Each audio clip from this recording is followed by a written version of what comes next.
Hi there, welcome to the Nutritional Agnostic. This is the first video in the series, and I hope it's going to be the beginning of a long chain of useful videos. My name is Ron Stone, and I refer to myself as a Nutritional Agnostic. And the reason why I chose that title is because there's a large amount of conflicting information on nutrition and health, and it can make you dizzy, and it can also turn people off and make them not even want to bother because it's hard to find truth. So it's my hope to help share what I would consider more universal truths about health and wellness. So I thought I would start today by giving you a quick sampling of what's in my own kitchen, because I think that a lot of health experts will tell you what you can't eat and can't do, and they don't tell you really what you should do. This is not true of all, but I've seen a lot more information about stay away from this than, okay, well, give me what I should be eating or whatever. So I'm going to try to do both of those, and I'm going to try to do them as distilled down and as direct as I can. So, but again, this is just an introductory video, so I'm just going to give you sort of an introduction.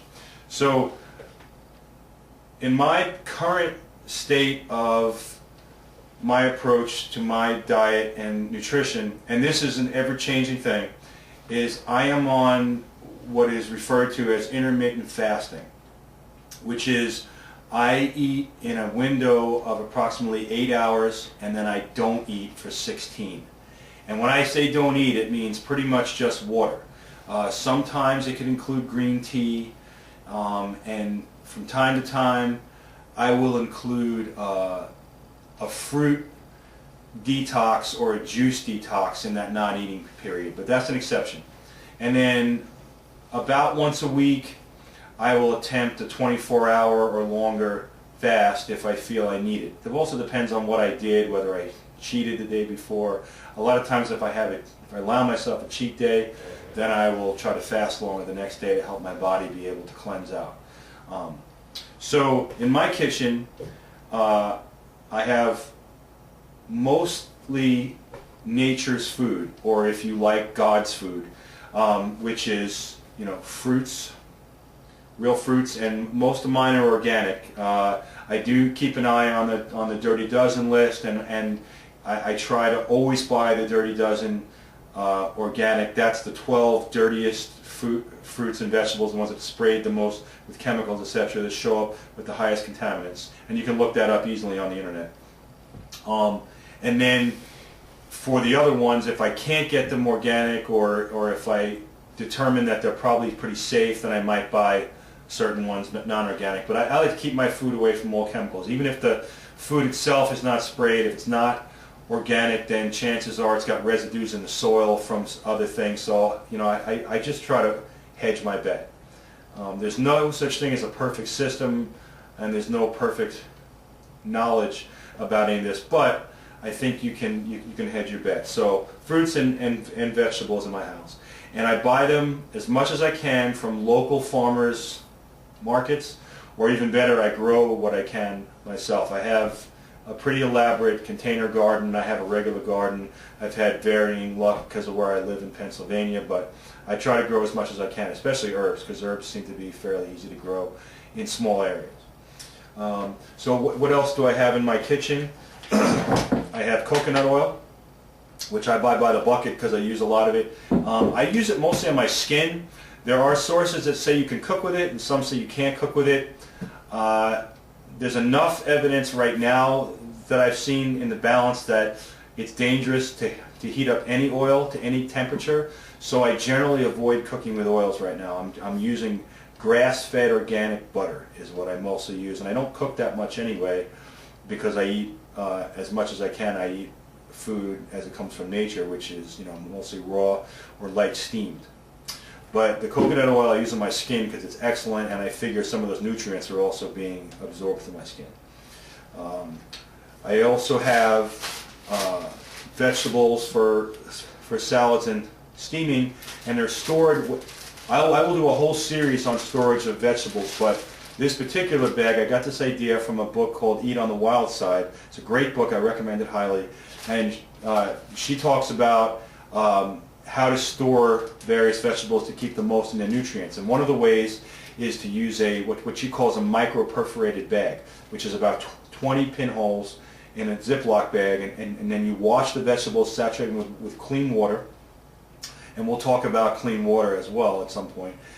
Saturate them with clean water, dry them off, and then put them in these bags, and they'll last longer and maintain their nutrients longer.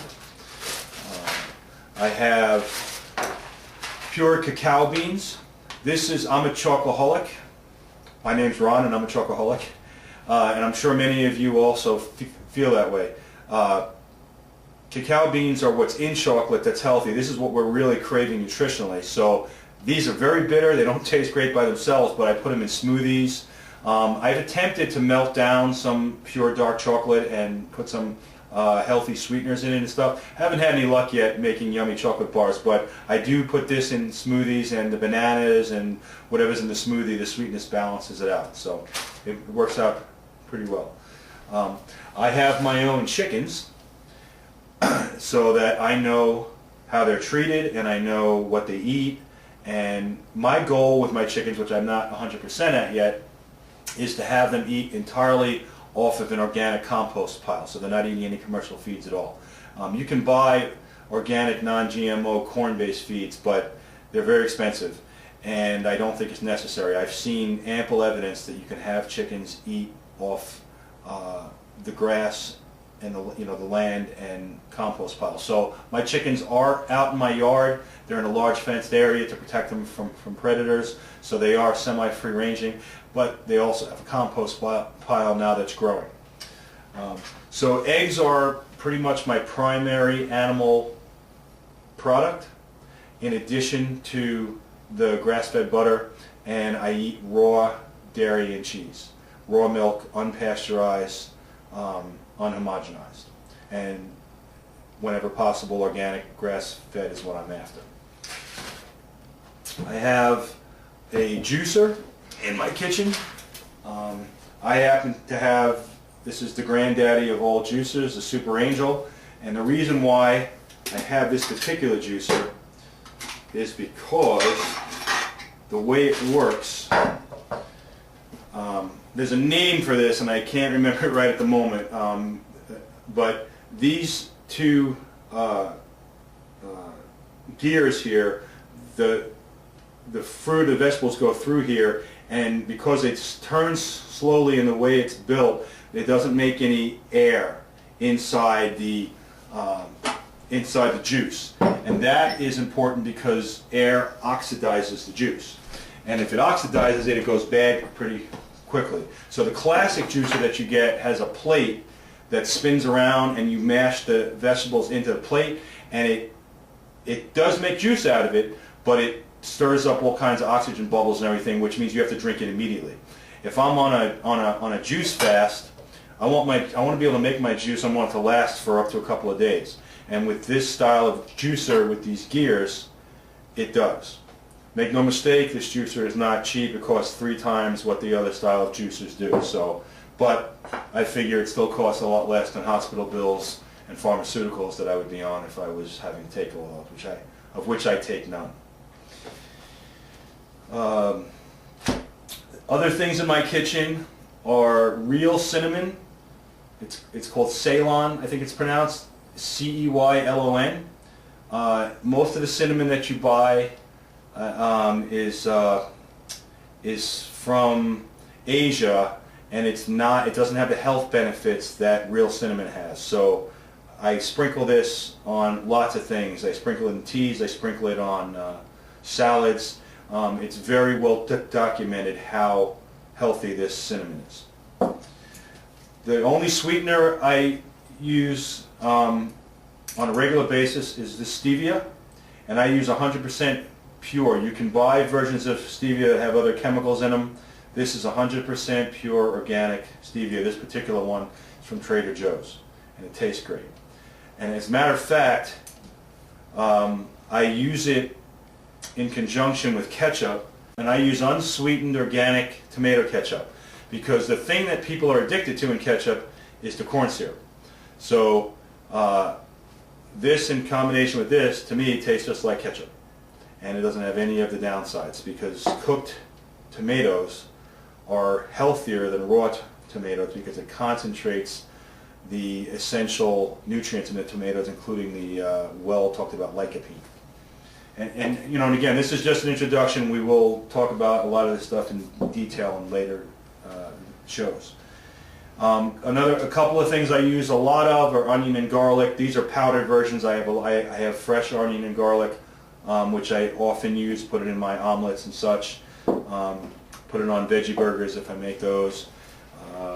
Cooked garlic is reputed to have better health benefits and easier to digest than raw garlic, so I generally eat my garlic a little bit sauteed. And the other thing I have is kind of a cheat, I guess, is I buy organic cold processed greens, which are highly concentrated in nutrients, and they're processed in dark and cold from organic fresh vegetables, and so they have all the nutrients. And this is a quick and easy way to sort of get vegetable juice without having to go through the juicer and cleaning the juicer and all that. So this is actually how I started out way back when. I mean, I've been drinking this stuff for at least 10 to 15 years, I would say. And this was my original relationship with vegetable juice. Last thing I'll show you is what's in my pantry, at least part of it anyway. I have a whole collection of herbs that I use for teas and for just general extra nutrition. So common things I use is kelp, which is, you know, sea vegetable, and I have a lot of herbs for teas. I use fresh green tea and milk thistle and sarsaparilla. And I get these all in bulk at the health food store, so you know I only have to buy what I need to buy. Dandelion root, and especially in winter when respiratory, you know, things can be a challenge, eucalyptus leaves. Okay. And I have a few others, but those are the main ones I make use of. And then I do sprouting, and just give me 1 second here. I'll show you my sprout jars. So I sprout beans. This is an assortment of various beans that I sprout. These were just added into the jar. That's why they're just beans in the bottom of the jar.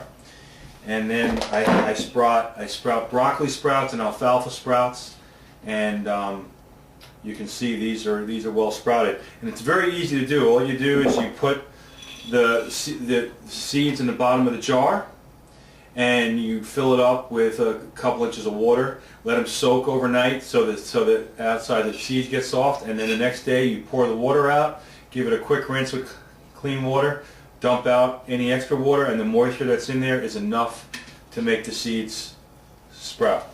And you just basically you give them a shower once or twice a day. I usually just rinse them out in the morning, and that's it. Now I have filtered water in my house. I have a 3-stage filtration system in my house that takes out fluoride and chlorine and a lot of other nasty chemicals.